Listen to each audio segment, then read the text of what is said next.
73.5 kilograms of mangoes are picked from an orchard and shared equally between three brothers, equally among three brothers.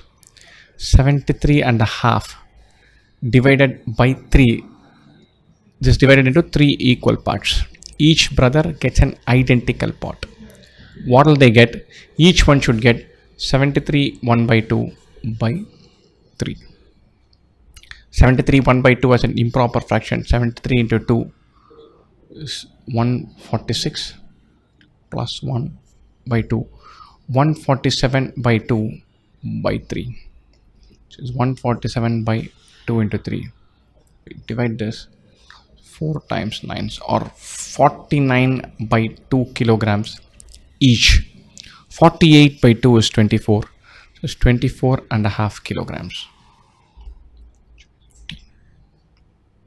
73.5 divided by 3. That's exactly what we're doing here.